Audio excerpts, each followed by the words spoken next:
So for the motion, this House regrets the romanticisation of Scottish history, we have Helen, who is opening the proposition side for us. So Helen, I'll give you 5 minutes whenever you are ready. Good stuff. Starting now. So my job as the Prime Minister is to basically set up this debate for you and give you some broad points. And then all down the table, we'll talk about all the things that we have to talk about and how great history is. So I'm going to bring you 2 main points this evening. My first point is that romanticisation of history of any country is a bad, harmful thing. And my second point is that the romanticisation of Scottish history allows nationalism to take root and spread through Scotland, especially when it comes to shitting on the English, which we have mixed feelings about that. Okay, so here are my points. So my first point is romanticisation of any history is bad. Why is this so? Romanticisation of history often involves glossing over things that we don't like to discuss or that we don't like to see or that were morally wrong. So Americans romanticize their history a lot, especially like the founding fathers, and then, we just ignore the fact they were slave traders, that type of situation.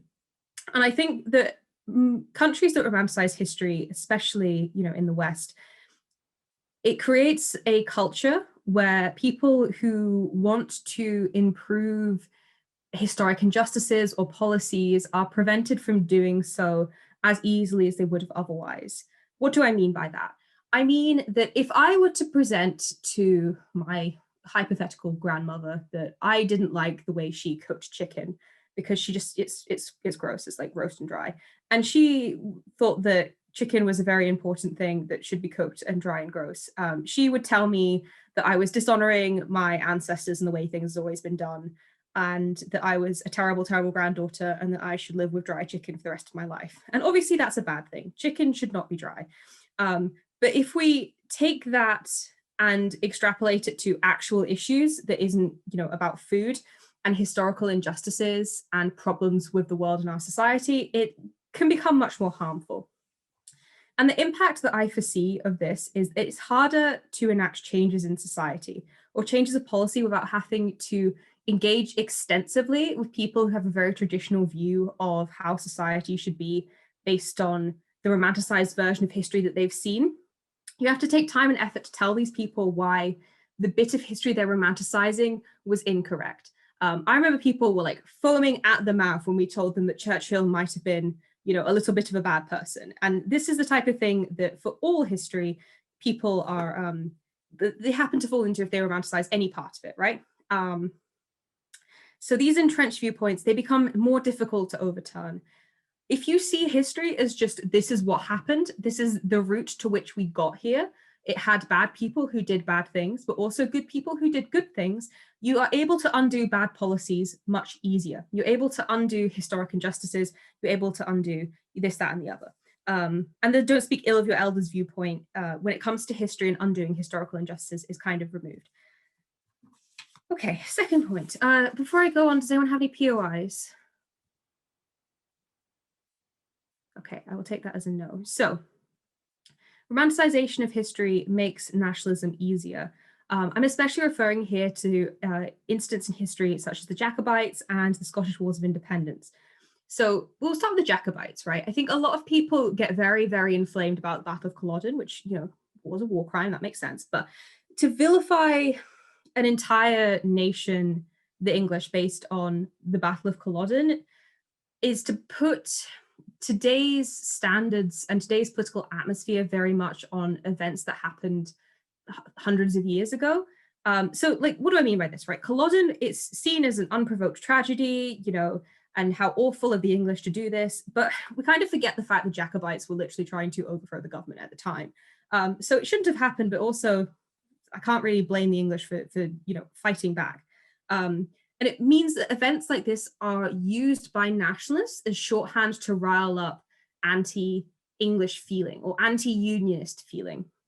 And it allows us to conveniently skip over the fact that when the Scottish joined the empire, the British Empire, they kind of took part in a bunch of colonialism because if you focus on like the Jacobites or the Wars of Independence, the Wars of Independence being seen as like this historic moment that we fought back against the tyrannical English, pigs or whatever. It allows you to forget what we did afterwards, the stuff that we did that was not pretty or not particularly nice. And so it allows us to kind of whitewash and just see ourselves as heroic or see ourselves as victims. And that's not what we are. And so we should engage with all of history. And that's me out of time. Please propose. Thank you, Helen, for the opening proposition and the opening speech of the night. Now we move across to opposition with Ross to give us a 5-minute speech opposing the motion. So Ross, whenever you're ready, I'll start the timer. Right, good evening. I hope you all are well.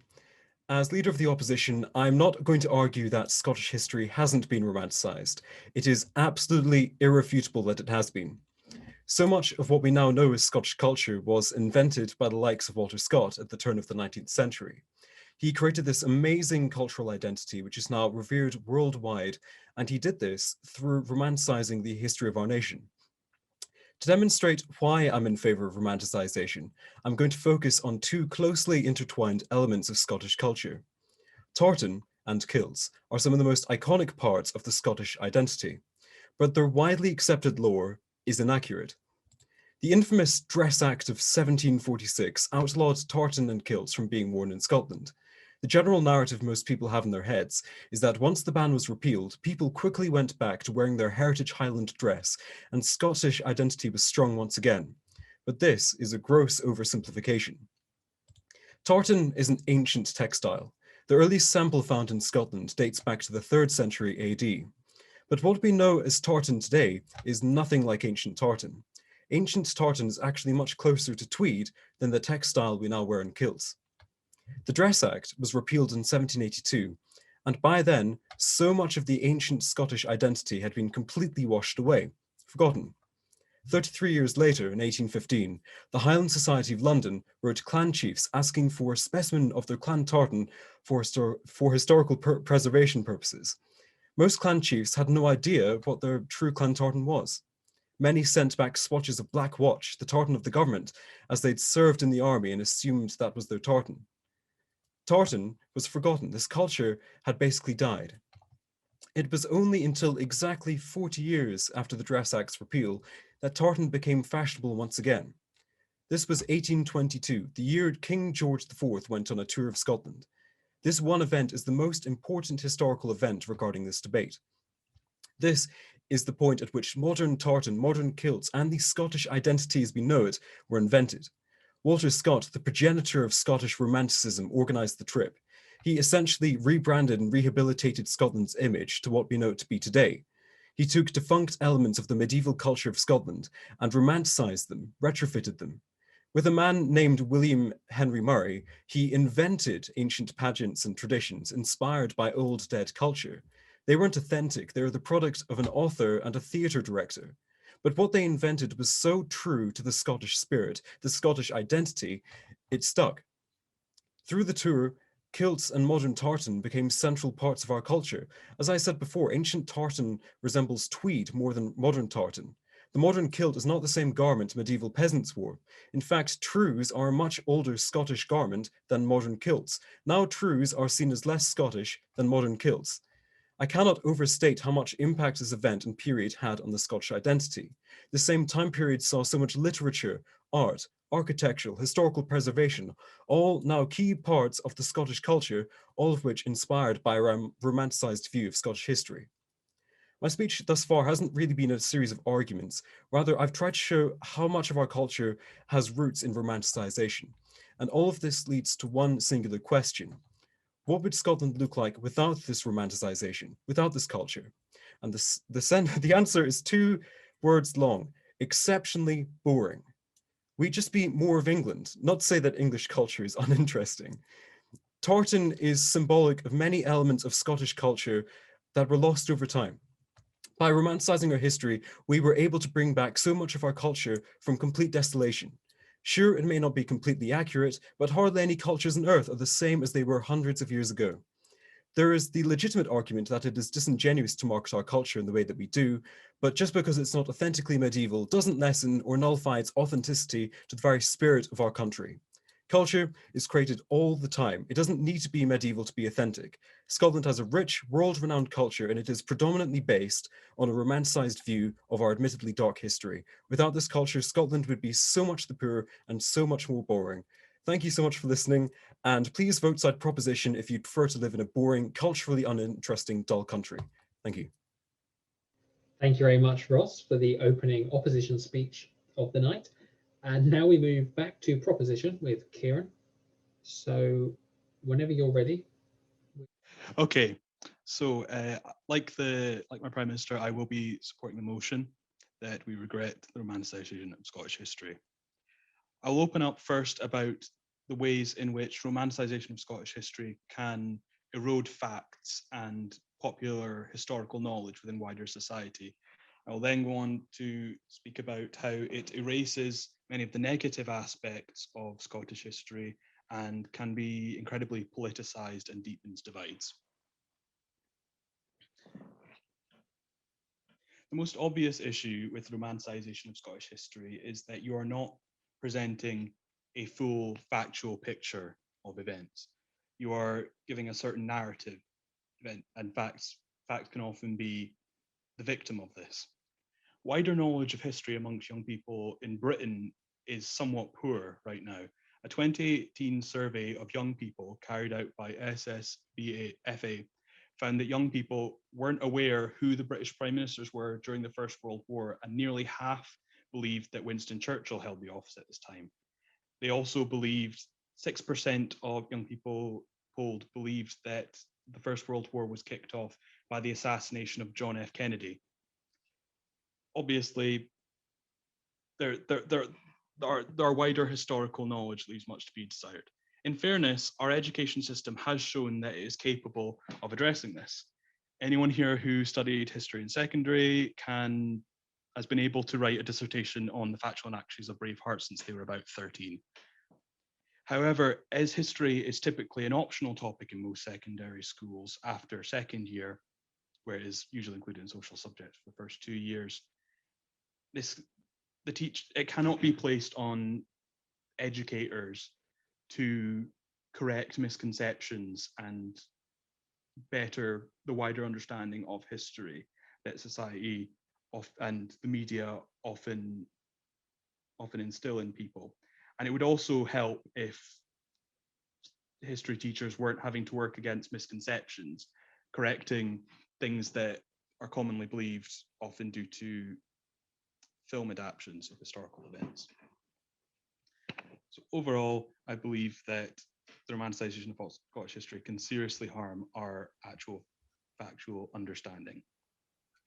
My second point is that it erases the unsavoury parts of Scottish history which many may not want to address. Chiefly, in recent years, there's been much more scholarship on the ways in which Scotland partook and profited from the Atlantic slave trade. Indeed, many of the old houses in the local area were, at least in part, funded by the profits from the Atlantic slave trade. And to go into my next theme connected to that, there's all a recurring theme throughout romanticised depictions of Scottish history is the division between Scotland and England. The Atlantic slave trade wasn't really a Scottish thing, it was a British or English problem, so some might be led to believe.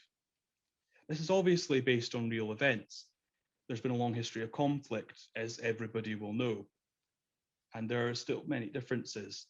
However, popular portrayals and romanticizations of Scotland in ways which highlight this difference, highlight this divide, can in so many ways serve to deepen them in the current time, as my Prime Minister previously said.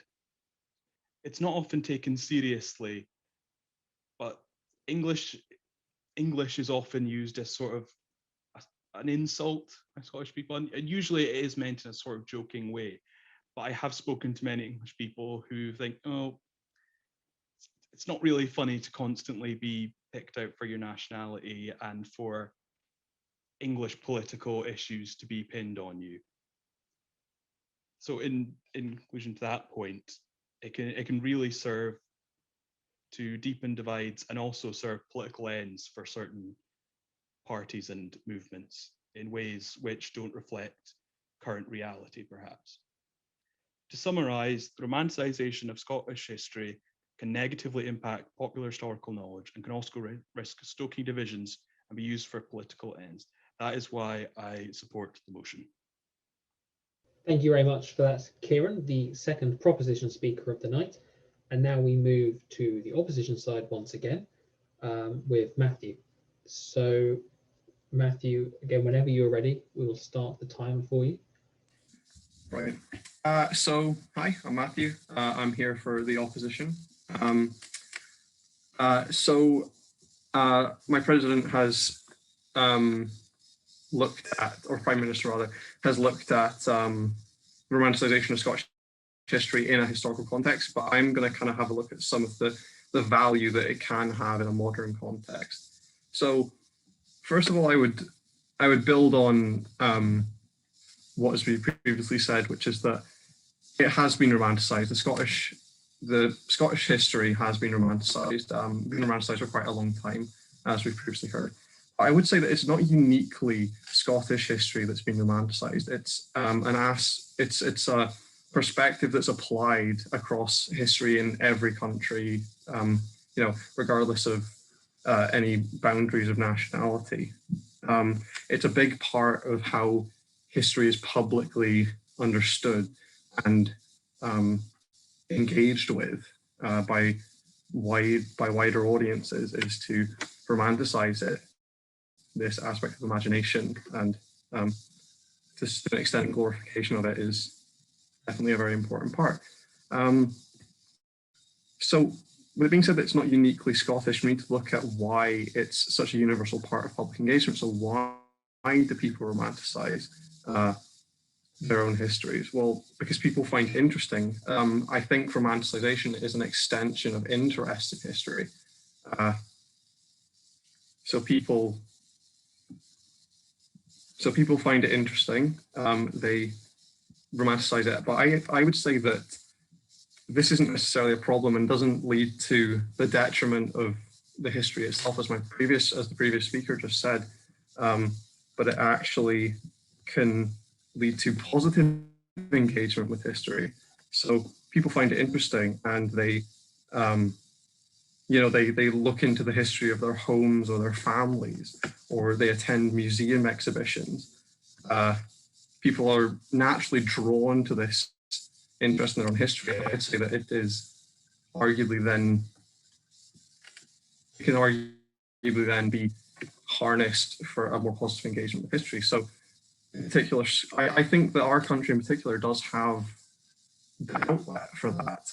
If you look at, our capital city, Edinburgh, there's a free to enter museum. So, people might have a history which is inspired by like an interest in history which is inspired by romanticisation, say perhaps watching a TV show or a movie, which then this interest can lead to them being like, oh, I would like to know more. I'll go into a museum, and this then gives them a more positive engagement with the history. They get a bigger picture, they get that higher quality history presented to them from this initial romanticisation. So I'd like to as well say that history is important. Like there is an inherent value in history that is increased. People's exposure to this inherent value is increased by romanticisation. So people,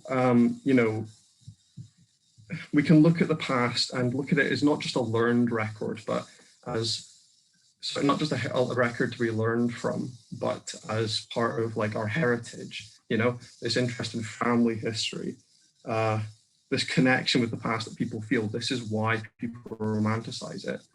And I'd argue that that is just as valuable as a more academic and factual engagement with history, because as I say, it then, to kind of round it all up, this romanticization and interest in connecting with history brings people back around to, consuming more factual media, to consuming museum exhibitions, public history exhibitions that are then further supported and funded because of that interest that has been brought to them by romantic aspect. Say that romanticization in a modern context, I'd argue, is good because it does in turn lead to positive historical engagement from increased funding to these things and increased interest in engaging with it. So yeah, thank you, that's my point. Sorry about that. Oh, thank you very much, Matthew, for the second opposition speech of the night. And now we move back to proposition once again with Marco. So whenever you're ready, Marco, I'll set the timer for you. Right, good evening, everyone. It's an absolute pleasure to be here. As you all know, I am firmly in the belief that Scottish history shouldn't be romanticized. I'm basing my beliefs and my opinion on this in the fact that we must first always pay tribute and respect for all those who dedicated their lives in any form or context in their battle, struggle, or fight for what they believed in. We must be able to cherish those that gave up so much, even gave up so little, in order to what one would define as going down in the history books. I know, for example, many other countries, such as my own country of South Africa, we must never, ever, ever forget what happened in the past. There is a huge negativity when it comes to romanticizing a country's history, because there are very negative aspects. There are truths that are completely omitted. There are things that we forget, those heroes that actually stand out, and not the heroes that we choose to remember, but what about the unsung heroes that we are supposed to know, or at least read about once in our lives, those that dedicated their time and effort to making the lives of all those around them, even as small as change possible, that much better. I take, for instance, all the heroism that was seen throughout the American Revolutionary War from any Scottish troops. They were all there purely because of a tyrannical ruler who was sitting in England. But no one remembers them. We only remember how hard and how, for a lack of a better term, evil the English were. Another thing that also needs to be pointed out is that with today, history is becoming more and more prevalent. It's like the saying goes, the more you know about the past, the better prepared you are for the future. So what do I mean by this? Well, if we can understand history and we can respect our history, then going into the future, we can tell the new generation and further generations thereafter how we came to be here today, tomorrow, and in the near future.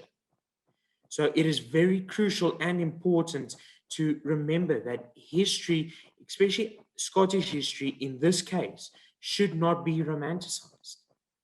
There are just too many aspects that would be overlooked and ignored. I yield the rest of my time to the speaker. Thank you very much for that, Marco, the third proposition speech of the night. And now we move back to Sarah, who will be presenting an opposition case. So Sarah, whenever you're ready, we'll start the 5 minutes. Hi everyone, can you hear me? All right, so I'll start this speech by saying that it makes no sense, the romanticization of Scottish history,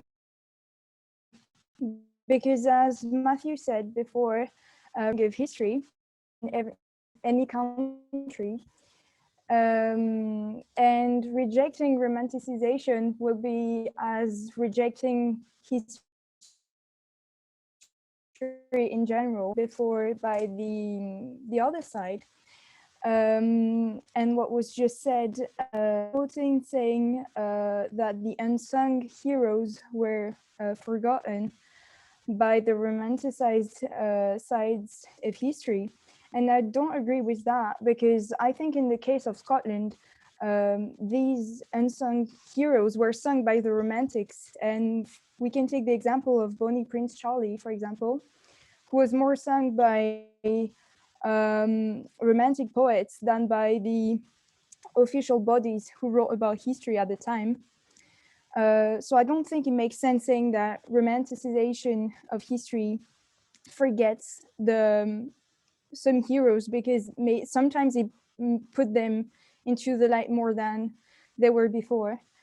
Someone said as well that romanticization was going against facts, and that some facts were like more stereotypical than others. And I just want to say that cliches are part of now. So of course, we play on cliche, and the romanticization of history in general helps building this case. But as it was said by the Prime Minister before, it's important to have some cliches to celebrate, and it would be boring without them today. I want to talk about tourism as well. I think it's an important thing in Scottish history, and for Scotland, even if like today it's not possible to travel anymore, but it's a very important thing in Scottish history. And we know that tourists have always been attracted and have always wanted to come in of Scotland. And this vision dates from the 18th and 19th century. The Victorians, for example, were very attracted by Scotland, and a lot of tours were organized to go to Scotland because they read Walter Scott or they read Robert Burns. And no one can deny that Robert Burns was one of the most romantic poets of Scotland ever, and remembered. Like, for example, the National Day in Scotland is St. Andrew's Day, but Robert Burns' Burns Night is much more celebrated. So I think we can't deny that it was that romanticism is quite important even nowadays. And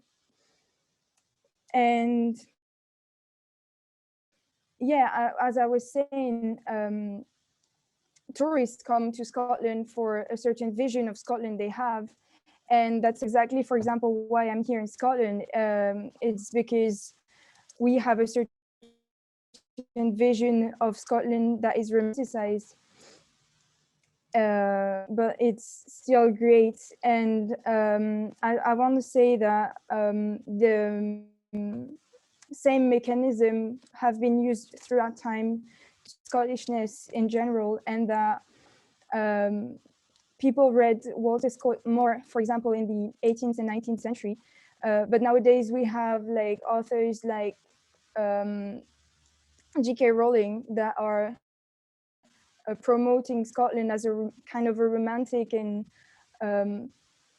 romantic destination for tourists and for people to discover. And no one can deny that Scotland is famous all around the world for its great sceneries and for its tradition and heritage. So I think the romanticization of Scotland is a good thing because it's promoting Scotland all around the world.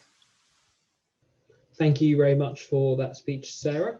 Now we move back to the final proposition speech of this evening, which is Jack.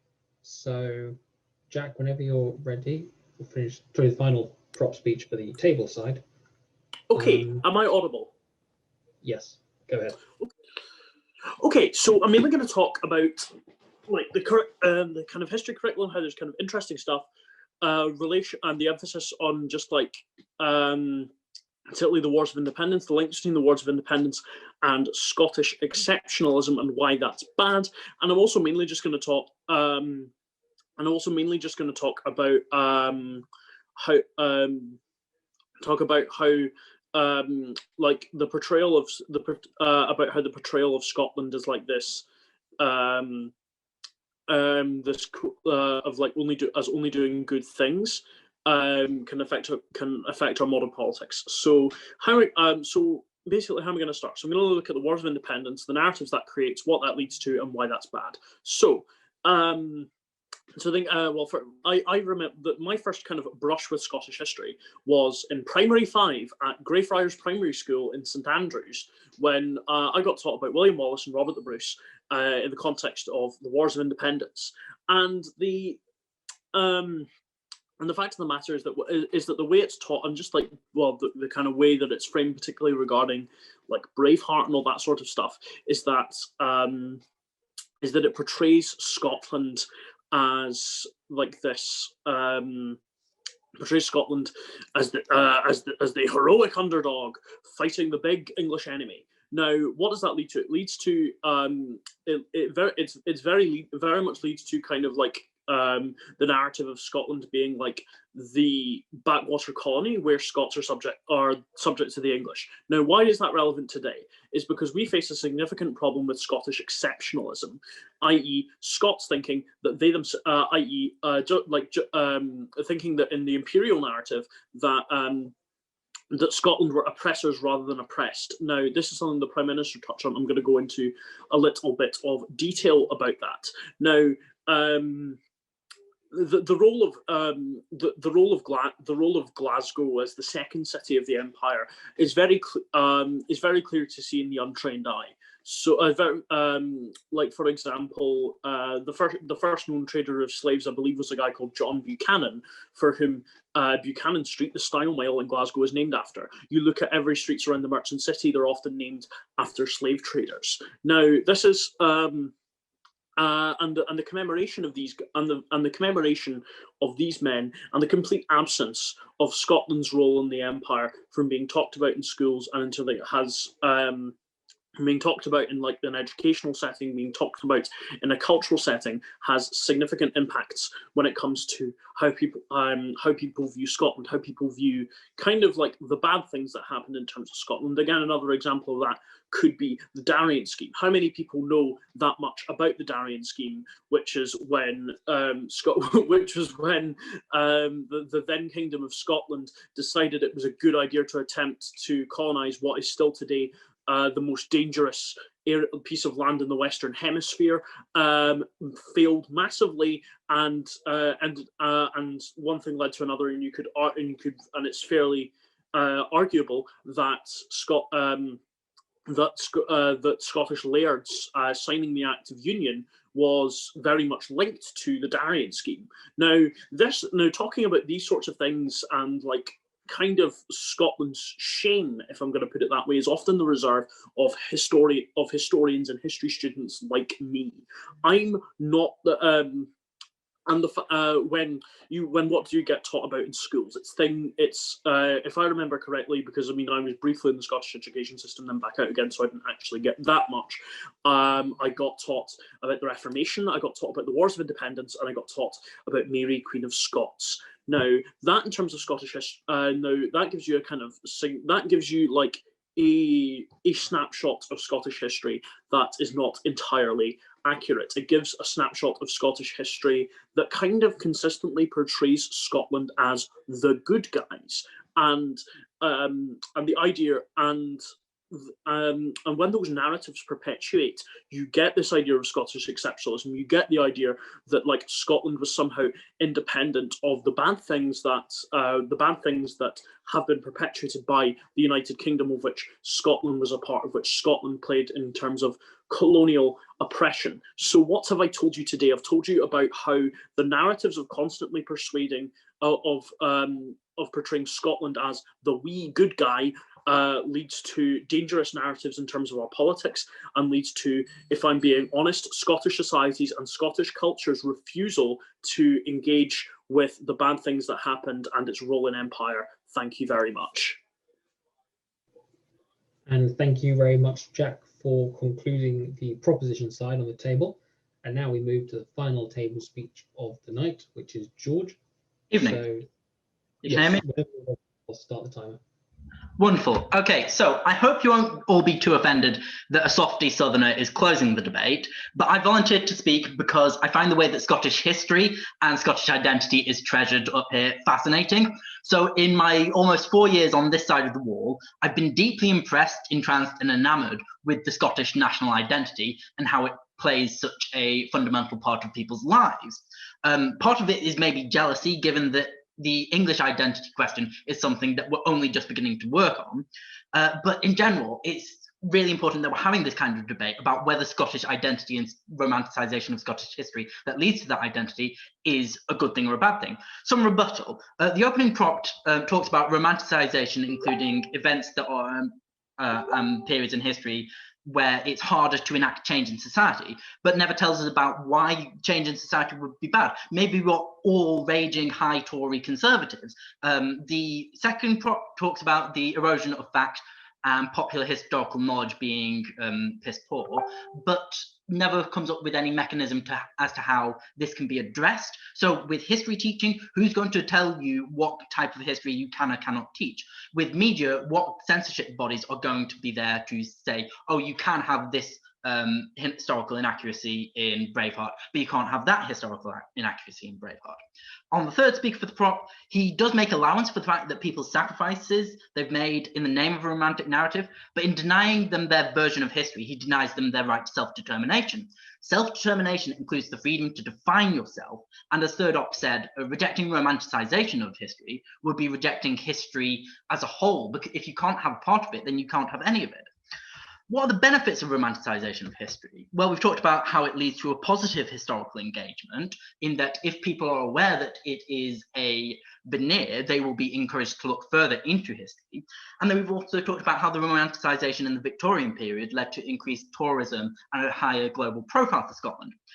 More in detail, opening up talked about tartan kilts and the Dress Act of 1747, is the benefit of romanticisation is it allows us to resurrect history so that it benefits us in our favour, to reinvigorate practices such as clan tartans, wearing of kilts, Highland Games. It's ancient pageantry, it's modern pageantry dressed up as ancient rituals, but all national identity is some kind of theatre.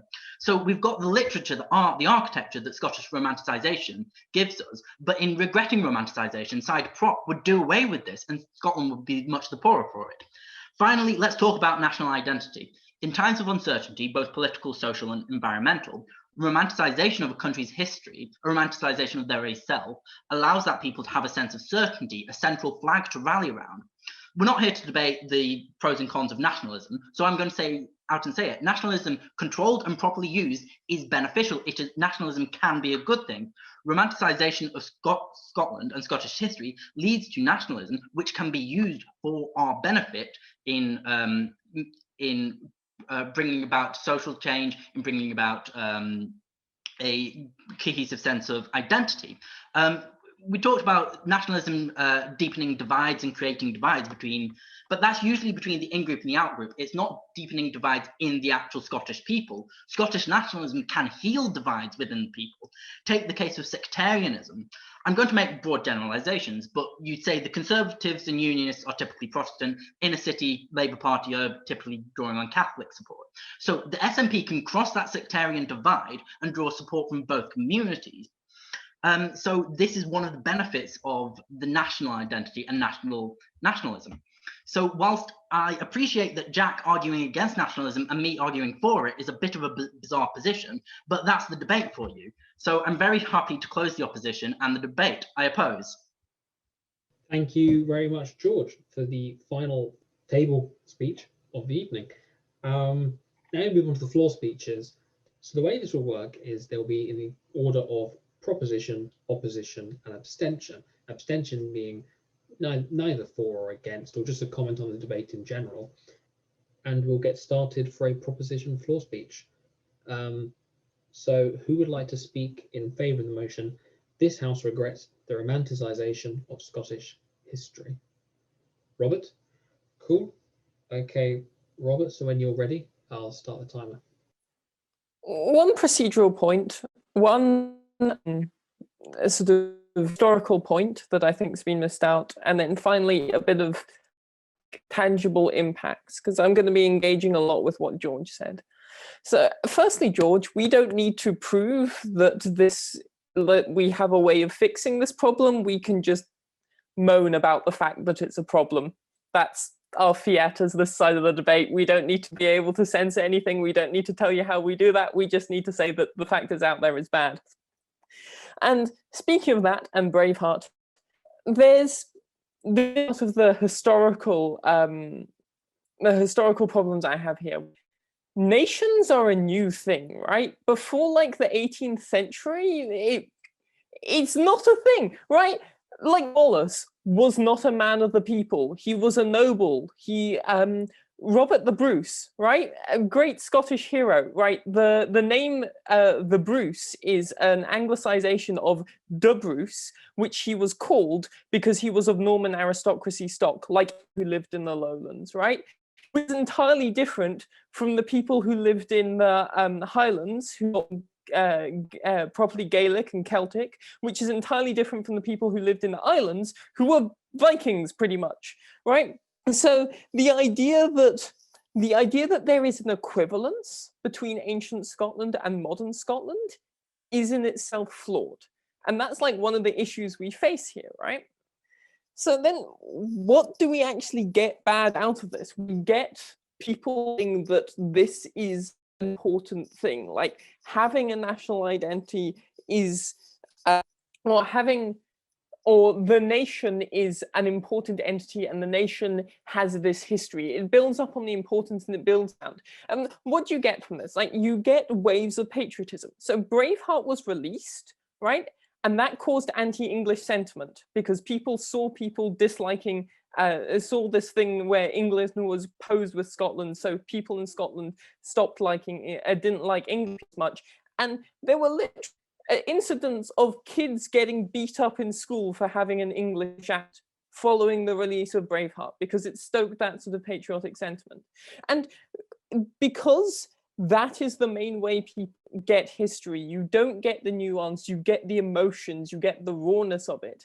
And then when all your history is directed towards this romanticized version, and this romanticized version that, as we've seen, has the opponent of England and has the enemy and portrays Scotland as fighting for its freedom and all these things, you're going to get people whose emotions are falsely colored, people who think that is important, that simply fighting England will fix their problems, when I hate to break it to them, it won't. They're just same as us. Everyone's the same on both sides of the borders, and this pretends otherwise, which is why I think it's bad. Thank you. Thank you very much, Robert, for the first floor speech of the night. And now we move to the opposition side. So if anyone would like to speak in opposition, we've got Maxwell. Yeah, okay. First, so Maxwell, whenever you're ready, I'll start the timer.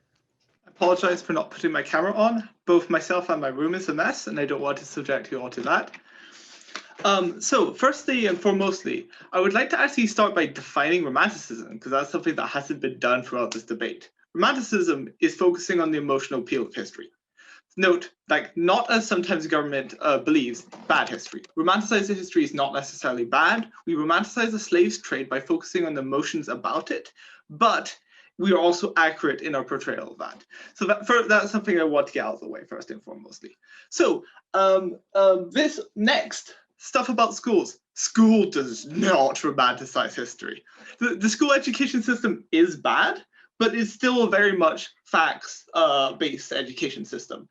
Schools do not focus on the emotions about this. They focus a lot on causes and effects. They teach history in an academic sense. So when government talks about how the schools are bad and that's the fault of romanticized Scottish history, they are conflating bad history with romanticized history. The terms are not the same.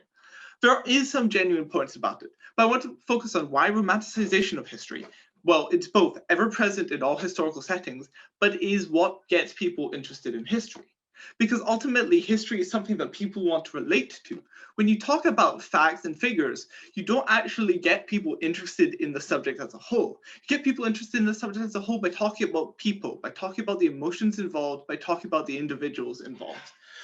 So I just want to, like, this clarifies a lot of government speech, because the alternative is people not learning nearly as much Scottish history, people not getting interested at all because there's no romantic appeal, because there's no emotional appeal. And to justify romanticism, my statement about romanticism is emotional. Firstly, the term romanticism literally comes from a movement about emotions, about emotional appeal firstly and foremostly. So like that is just what romanticism is. Next, so why do we think having people learn about Scottish history is still better than not? Well, firstly and foremostly is because there's just a ton of lessons you can learn from history.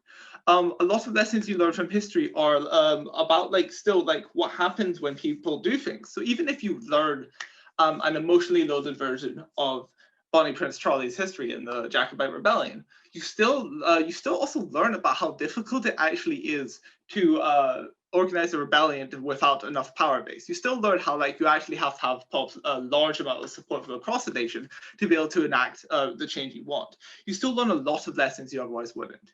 And ultimately, and also I would like to point out, is that people who are interested in history won't not learn history. They'll just learn other history that is romanticized and interesting, which means they just might as well learn English history, which will portray Scotland as, barbaric savages who went over the border to kill, murder, and ultimately do a ton of terrible stuff. So for all those reasons, please oppose this motion. Thank you very much, Maxwell, for the first opposition floor speech. Now we move to abstention. As I said earlier, this is neither for or against. If there's no one, then we'll move back to proposition. So would anyone like to give a 3-minute floor speech proposing the motion, "This House regrets the romanticisation of Scottish history"? Gavin? Great. Okay, thank you. Fantastic. I don't have too much to say. I guess what I would say is that, in terms of romanticisation, a lot has been said about obviously the Jacobites. And I remember I used to have quite an emotional view of the Jacobites and Bonnie Prince Charlie. And then I think it's interesting when you watch a few documentaries, you actually find out that, it's not so romantic, that story. And the Jacobites, for a large part, failed because they didn't have good leadership and because of various internal factors that if you were viewing it from a romantic viewpoint, you might not take into account. I would say also a point that was mentioned just earlier, and I think in one of the earlier floor speeches, I think if you're an individual who, I don't mean to categorize people in this way, but if you take it as on the basis of social class, if you're a working class person from Glasgow, I would say that you have a lot more in common with a working class person, from Cumbria or from Manchester, than you would, the laird of the castle in Scotland. So in that sense, I don't think it's very fair to paint a sort of romantic view specifically of Scotland, particularly Scotland versus England and that sort of stuff.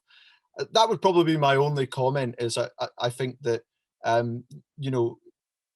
suppose an element of romanticisation is good, but quite frankly, I think it's gone too much in the way of, we've popularised figures like Braveheart and William Wallace to the extent that, I spoke to a person who said to me in the independence referendum that the reason he voted for independence was because he watched Braveheart the day before and he thought that was a good story, and so he voted yes. I don't mean to make it political, but that was a little story that I remember from way back. But I think that a bit of romanticism is good, but I think it's perhaps gone too far in the direction of the popularization of it.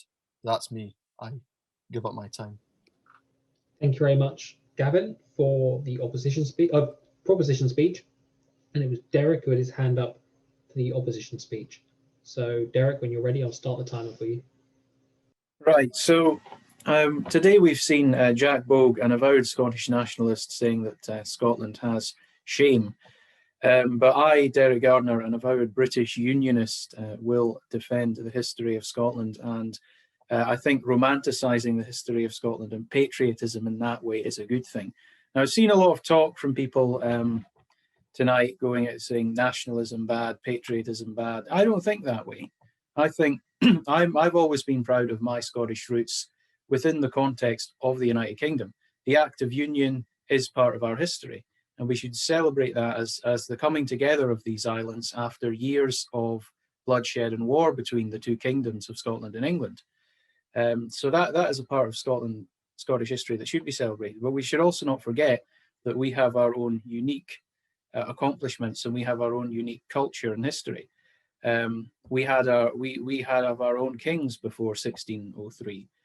We had Mary Queen of Scots, and we had King James the First to the Sixth before that. And so we should look at the Scottish through the lens of the English. For instance, a lot of people say, well, who was the king in 1265 or whatever? And you'll think of who was the English king. We should think a bit more about who was the Scottish king. And also clans and the romanticisation of the Highlands makes me, I mean, I went 2 trips to the Highlands actually last summer. It was the only place really we were allowed to go then, but going up there, you can sort of experience Scottish history, and you can have an attachment to the land of your forefathers. And I grew up learning about the Jacobites and about Scottish history. Always watched Neil Oliver's A History of Scotland. That was one of my favourite TV programmes when I was younger. So I think every country has a right to have patriotism, to have pride in its accomplishments. And look at all we've accomplished. I mean, a lot of the modern world was invented by Scotland. The Enlightenment was a Scottish invention. We had Hume, we had John Logie Baird, Alexander Graham Bell, who invented the TV and telephone. We had Robert Burns, whose birthday we just celebrated a couple of weeks back. And we have unique traditions to Scotland that I think we should be proud of. And of course, Adam Smith, who invented the modern free market system that I think most people despise on this call. So I think romanticisation of Scottish history is good in a way of building patriotism of Scotland. And I'm not saying, and I am as against anti-English bigotry as anybody else. I was up in arms when people were protesting on the borders earlier this year saying England get out of Scotland. So it's something that we should be proud of, but it should be an inclusive form of nationalism, which encompasses the whole UK, right? Yeah, that's what I'm going to say. Thank you, Mr. Speaker. And thank you very much, Derek, for that opposition floor speech.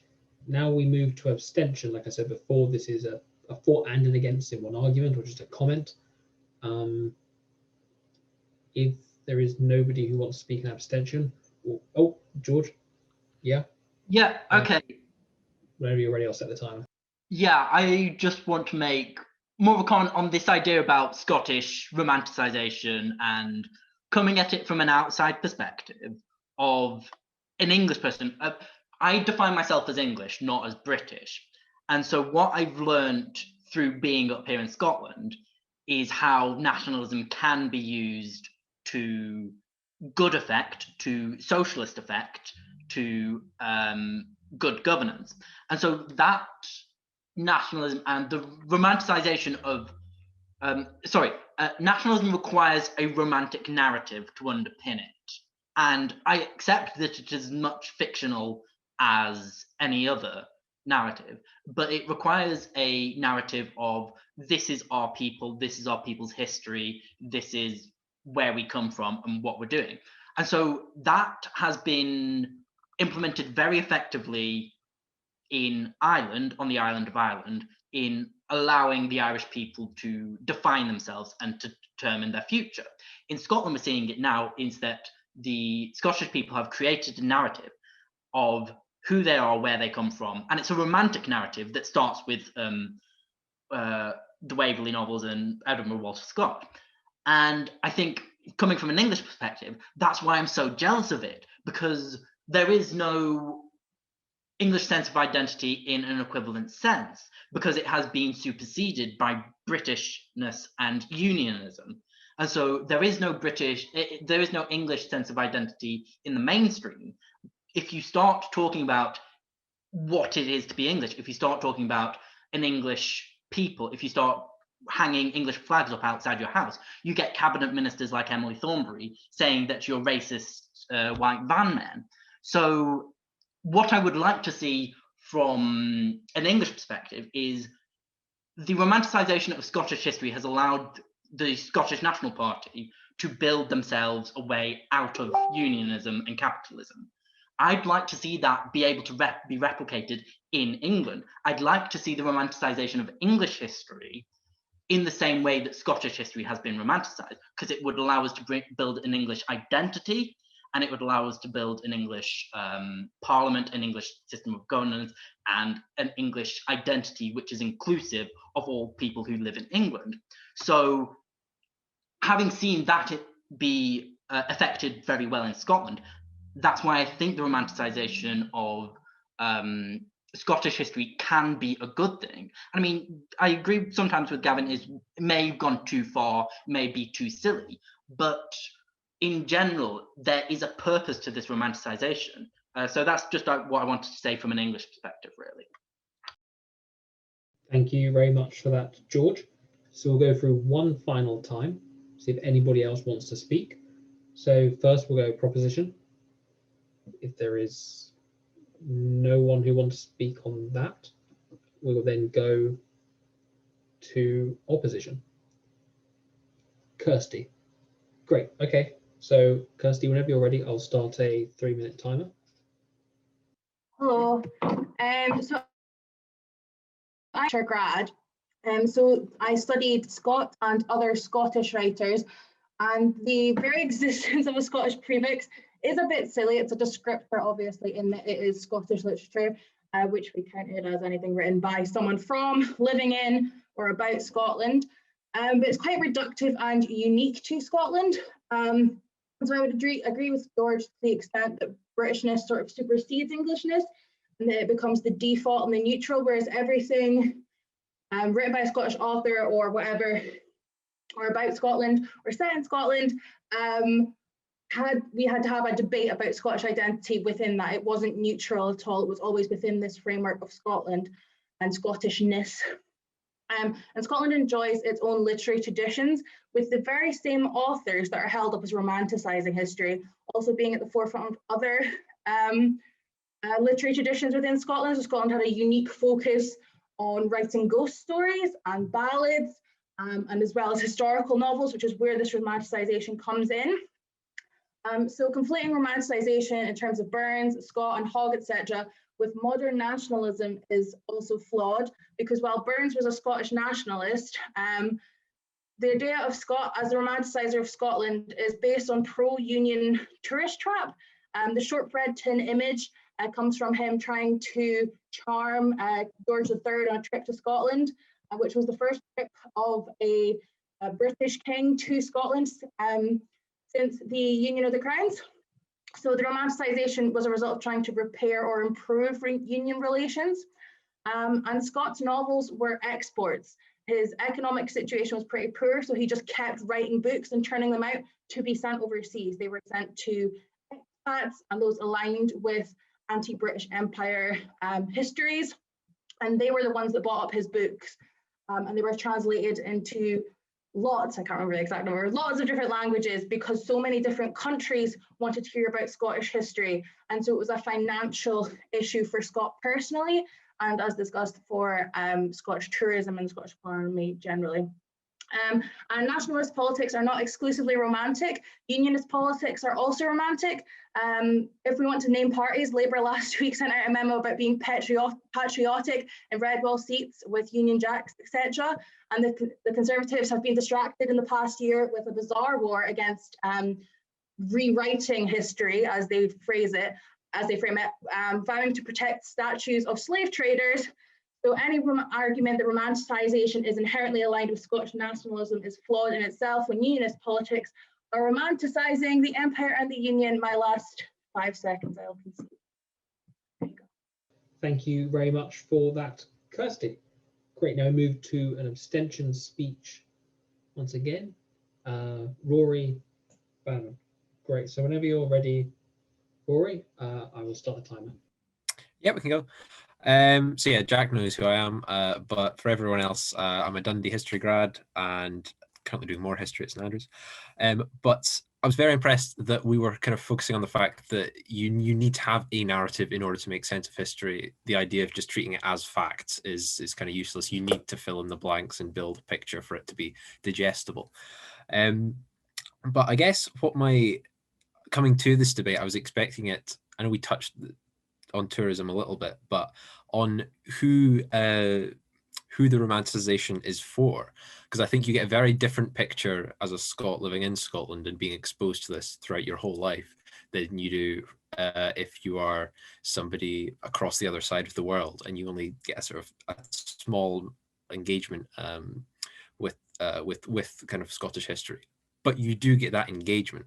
And I think the real the benefit one of the main aspects of Scottish Romanticism is the fact that it is this incredible cultural product that has such a vast cultural reach that if you went anywhere around the world and asked people if they knew what Scotland was, they probably would, because of Tartan and Jacobites and William Wallace, etc., in a way that Wales just doesn't. And I think a lot of the debate sort of centers around how we're being educated and how information around history is being disseminated. I think this idea of what we're being taught in schools, I think we're at a kind of more of a watershed moment, and that we are learning more and more about Scotland's role in empire and slavery. So I think as time progresses, you're going to find that we do have a better, more well-rounded picture of Scottish history that's being disseminated in schools and through BBC documentaries